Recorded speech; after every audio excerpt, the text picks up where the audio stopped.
सो अभी हम क्या करने वाले हैं, हम लोग डेटा साइंस की एक सीरीज़ को स्टार्ट करने वाले हैं। तो उसको स्टार्ट करने से पहले हमें पाइथन के कुछ अच्छी लाइब्रेरीज को सीखना पड़ेगा। तो उसमें सबसे पहले जो हम स्टार्ट कर रहे हैं वो पेंडास है, क्योंकि पेंडास जो है हमें बहुत बहुत ज़्यादा इस्तेमाल करनी है जब भी हम डेटा साइंस की बात करते हैं। तो सबसे पहले स्टार्ट करते हैं पेंडास के साथ। सो पेंडास में होता क्या है कि हम मोस्टली जो वर्क करते हैं वो डेटा फ्रेम के ऊपर करते हैं। तो सबसे पहले हमें जानना होगा कि डेटा फ्रेम एक्चुअल में होता क्या है। तो डेटा फ्रेम कुछ नहीं है, जो सबसे मेन ऑब्जेक्ट जो है पेंडास का वो डेटा फ्रेम है। और ये जो है बस डेटा को रिप्रेजेंट कर रहा है into the form of rose and columns. Okay, so data frame is just another word for the data that is written in the form of rows and columns. Okay, तो अगर मैं example की बात करूं तो सबसे पहले हम क्या करते हैं, एक डेटा सेट को यहाँ पे इंपोर्ट कर लेते हैं। तो कोई भी डेटा सेट अगर आप लोग को चाहिए होता है तो सबसे पहले आपको कहाँ जाना पड़ेगा, टेकल नाम की वेबसाइट है। अगर आप कोई मशीन लर्निंग या डेटा साइंस कम्युनिटी में आना चाहते हो तो सबसे पहले इस वेबसाइट को याद कर लो। ठीक है, क्योंकि ये वेबसाइट बहुत ज़्यादा काम आने वाली है। डिफरेंट टाइप्स के डेटा सेट जो होते हैं यहाँ पे ऑलरेडी अवेलेबल रहते हैं। तो पहले मैं यहाँ पे साइन इन कर लेता हूँ। ओके, सो अब साइन इन हमने कर लिया है। हाँ, तो सबसे पहले कोई भी डेटा निकाल लेते हैं। तो सबसे जो ट्रेंडिंग डेटा रहता है, जब हम बेसिक्स ऑफ मशीन लर्निंग सीख रहे होते हैं, तो वो तो है हमारा टाइटेनिक डेटा सेट। ठीक है, तो सबसे पहले हम इसको डाउनलोड कर लेते हैं और इसी के ऊपर थोड़ा बहुत काम करके देखते हैं। ठीक है,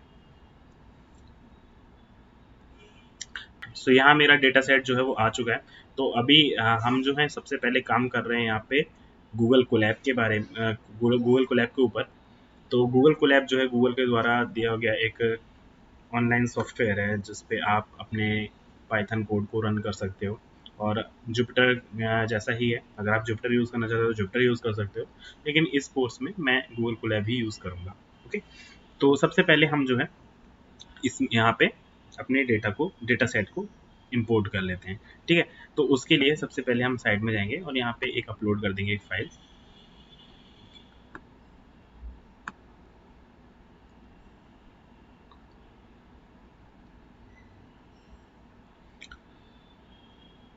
तो हमारा डेटा जो है वो यहाँ पे इंपोर्ट हो चुका है, अपलोड हो चुका है।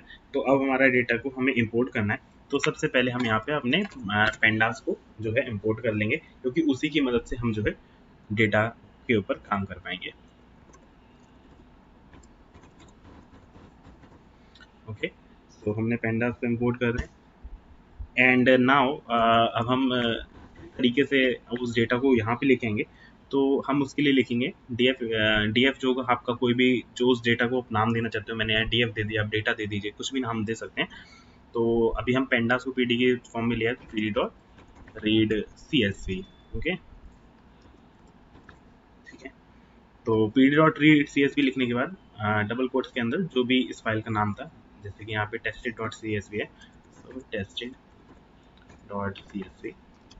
ओके, नाउ अगर मुझे अब ये डेटा को व्यू करना है तो मैं सिंपली डी एफ लिख दूंगा, तो मेरा डेटा जो है वो यहाँ पे व्यू हो जाएगा। ठीक है, तो ये मेरा पूरा डेटा है। तो इस तरीके से डेटा को हम इंपोर्ट कर सकते हैं इनटू द गूगल कोलैब। और अगर जुपिटर में करना है तो आपको सेम फोल्डर में अपने डेटा को रखना होगा और वहाँ से आप डायरेक्टली इंपोर्ट कर सकते हो। ओके, सो नाउ दूसरी इंपॉर्टेंट चीज़ जो हम यहाँ पे देखते हैं। सो अगर मेरे पास डेटा इस तरीके का ना होता और मुझे डेटा सेट खुद क्रिएट करना होता, तो मैं यहाँ पे क्या कर सकता था।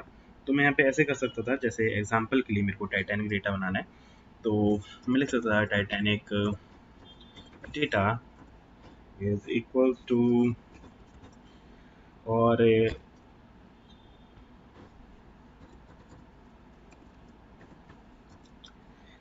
जो बिग ब्रैकेट्स हैं वो मेरे फुल डेटा को रिप्रेजेंट करेंगे, और जो कर्व ब्रैकेट्स हैं वो मेरे एक एक रो को रिप्रेजेंट करेंगे, जिसके अंदर मैं कई सारे कॉलम्स को डाल सकता हूँ। तो सबसे पहले यहाँ पे पैसेंजर आईडी है, तो मैंने 1 डाल दी पैसेंजर आईडी।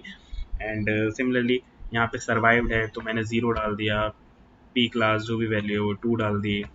और इसी तरीके से मैंने नेम डाल दिया, मैंने यहाँ पे नेम डाल दिया शेल्डन। एंड ये नेम है तो मुझे इसे सिंगल कोट्स में रखना पड़ेगा क्योंकि एक स्ट्रिंग है। एंड नाउ एज sex मैंने इसका डाल दिया mail, and it is also a string, so I have to put it in single quotes, and now age is 34। तो अभी के लिए इतने ही कॉलम्स को हम रखते हैं, ठीक है। तो अगर मुझे अब दूसरी रो इंसर्ट करनी है तो सिमिलरली मैं यहाँ पे एक दूसरी रो इंसर्ट कर दूंगा, यहाँ पे थोड़ी बहुत चेंजेस मैं कर दूंगा। Okay, so let her be female, okay, and her name is what we say, Rachel, yeah, and her age is 24। Okay, सो इस तरीके से मैंने अभी दो रोज का एक डेटा सेट जो है बना लिया। एंड नाउ अब मैं इसे डिफाइन कर देता हूँ कि इन रोज का, इन कॉलम्स का मतलब क्या है। तो मैं data is equals to pd dot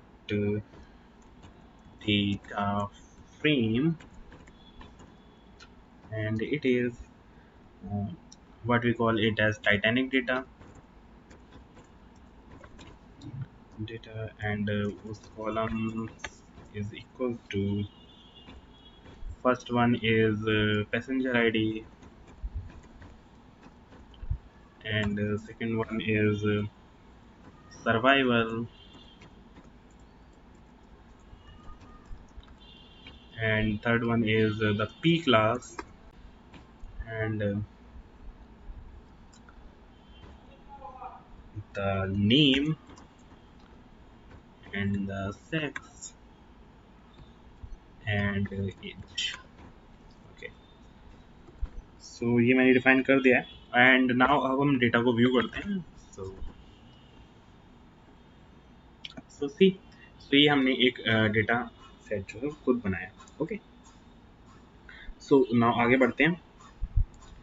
so अगर मैं पुराने डेटा पे बात करूं, जो हमारा डीएफ था, जो हमने इंपोर्ट किया था अपना tested.csv, अगर मुझे उसका शेप जानना है, जैसे मेरे को यहाँ पे शेप दिख रहा है 418x12, लेकिन मेरे को फिर भी जानना है, तो df.shape लिख दूंगा मैं सीधे यहाँ पे, और ये मेरे को कितने रोज हैं और हर रो में कितने कॉलम है ये बता देगा।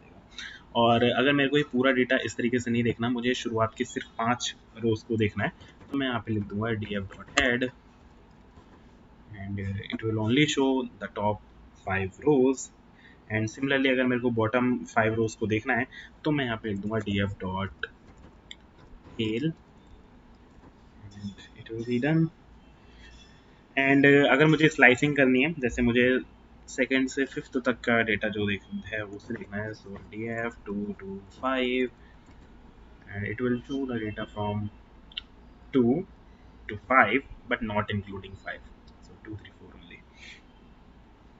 now कि क्या क्या कॉलम्स हैं, so df.column to show the columns, all of the columns। And now अगर मेरे को एक ही कॉलम देखना है, तो जैसे मुझे df.name देखना है, ओके, एज देखना है, okay, so df.age I will put, and ये मेरे को एज वाला कॉलम जो है वो दिखा देगा। एंड इसी चीज़ को मैं एक और तरीके से लिख सकता हूँ कि इस तरीके से df डॉट ना लिख के df अंदर कॉलम में एज, सो इस तरीके से एज आ जाएगी। एंड नाउ मुझे अगर इसमें दो कॉलम्स अगर एक साथ देखने हैं, जैसे नेम और एज देखना है, सो मैं लिख दूंगा df name age, ओके, या, सो एक चीज़ मिस कर गया, यहाँ मुझे अंदर एक लिस्ट बनानी है, ठीक है, तो ये नेम और एज शो करने लग जाएगा। एंड नाउ अब मुझे अगर कुछ ऑपरेशंस करने हैं, जैसे मुझे एज मैक्सिमम चाहिए, सो df age dot max, so whatever is the maximum age it will show। And similarly अगर मेरे को मिनिमम चाहिए, सो df age dot min, it will show the minimum age, okay। And similarly you can do other operations like average or standard deviation and other things। and now अब मेरे को अगर इसमें सारा डेटा एक साथ ही चाहिए, जो भी एज के ऊपर हो सकता है। तो मैं लिख दूंगा df_age.describe, it will show all of the data,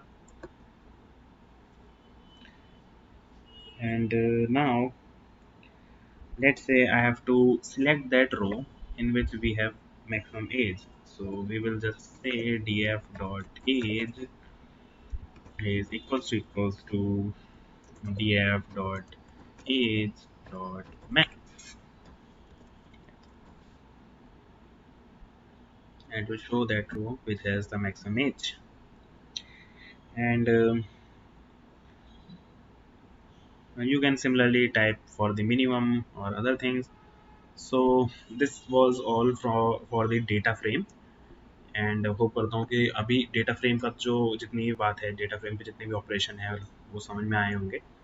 so next video में अब हम बात करेंगे कि किस तरीके से हम जो है एक पाइथन डेटा फ्रेम के ऊपर और भी ज़्यादा काम कर सकते हैं। So thank you for this video.